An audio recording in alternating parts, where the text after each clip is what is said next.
네, 계속해서 위클리 픽 시간입니다. 첫 번째 픽은 박원곤 교수님이 준비하셨죠? 예, 그렇습니다. 우리에게는 그 마추픽추로 잘 알려진 페루이죠. 최근에 이 문제 때문에 크게 논란이 일어나고 있다고 합니다.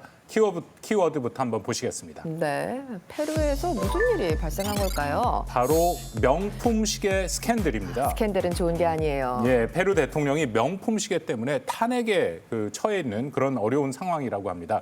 무슨 일인지 영상으로 확인하시겠습니다. 네. 리마 시내가 대통령의 퇴진을 요구하는 시위대로 가득합니다. Ella se lleva la mano dando una cachetada al cobre con una pulsera de 50.000. De verdad que considero que debe ir presa.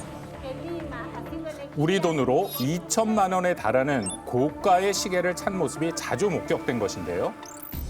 네. 지난 3월 볼루아르테 대통령이 착용한 시계들을 모아 고발하는 기사까지 나오자 대통령은 이런 해명을 내놨죠. Equivocación.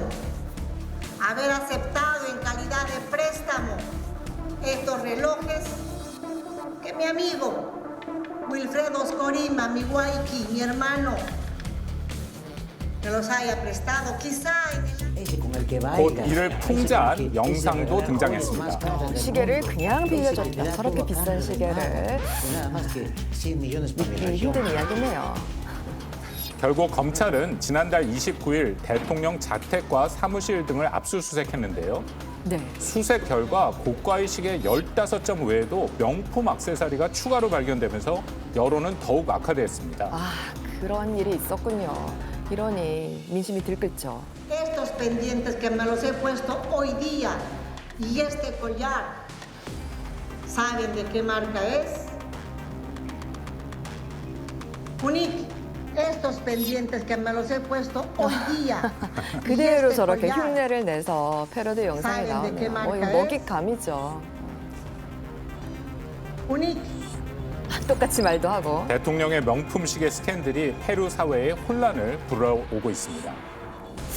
네, 빌렸다라는 해명은 너무한 것 같습니다. 그렇습니다. 뿐만 아니라 검찰에서는 출처가 의심되는 그런 계좌가 여러 개 발견됐다라고 얘기하고 돈이 오고 갔던 그 정황까지도 나왔다라고 합니다. 그래요. 그렇게 되면 이게 불법 재산 증식 혐의까지 그렇게 부과되는 그런 상황이죠. 아니, 이 볼루아르테 대통령은 그전 대통령이었던 카스티오 탄핵 이후로 계속해서 위기를 맞는 것 같아요. 그렇습니다. 카스티오 그 정부 시절 부통령이었다가 2022년 카스티오가 탄핵이 되니까 자동으로 대통령이 된 그런 사례인데요. 그렇죠. 근데 당시 발생한 반정부 시위를 강경 진압하면서 민심을 크게 잃었어요.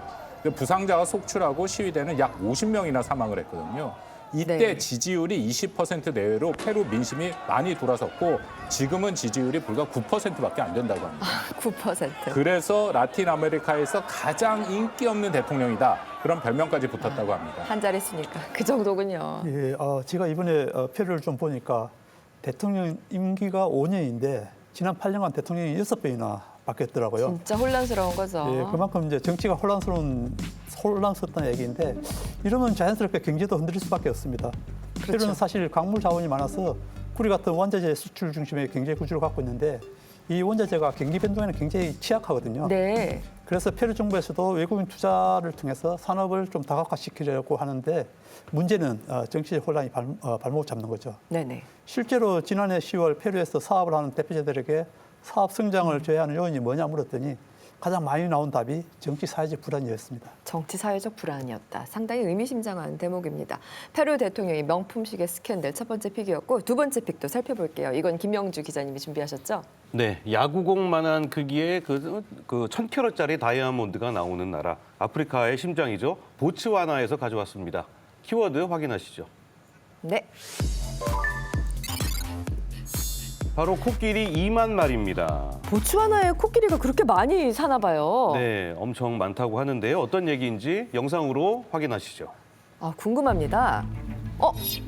자, 총알을 장전하더니 코끼리를 향해 거침없이 방아쇠를 당깁니다. 코앞에서 막 총을 쏘네요. 아니, 야생동물에게 저렇게 막 죽여도 되는 겁니까? 자, 불법은 아닙니다. 사냥 허가증을 구입해서 야생 동물들을 사냥한 뒤에 그 전리품을 가져가는 관광 상품, 바로 트로피 사냥입니다. 엄연한 관광 상품이군요. 네, 얼마 전 독일에서는 이 트로피 사냥을 줄이기 위해서 야생 동물 전리품 수입을 금지해야 한다는 환경부 장관의 발언까지 나왔죠. 자, 그러자 보츠와나 대통령이 코끼리 2만 마리를 독일로 보내겠다며 즉각 반발하고 나섰습니다. 네. 이게 무슨 소리인지 참 궁금해요. 네, 전 세계 야생 코끼리의 3분의 1 이상이 살고 있다는 보츠와나. 코끼리들이 민가에 출몰하는 일까지 빈번해지면서 농민들 피해가 크다고 합니다. Công ty thì anh tôi cũng tôi cho được kịp với qua campaign qua bạn. 보츠와나에서는 트로피 사냥을 통해서라도 개체수 조절이 필요하다는 입장입니다. President wanted to impress upon people. And if you could live with 20,000 elephants, we can give you 20,000 elephants and let's see how you can manage them.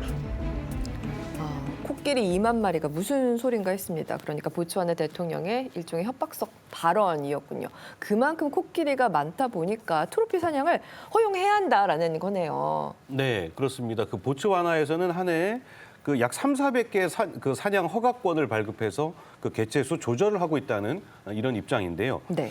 뭐 게다가 방금 보셨지만 이제 코끼리로 인한 그 민가 피해도 좀 상당한 그런 상황이거든요. 워낙 많아서. 네, 이제 최근에는 목장을 운영한 한 70대 노인이 그 덤불 사이에 있던 코끼리에게 밟혀서 사망하는 일까지 있었고요. 네.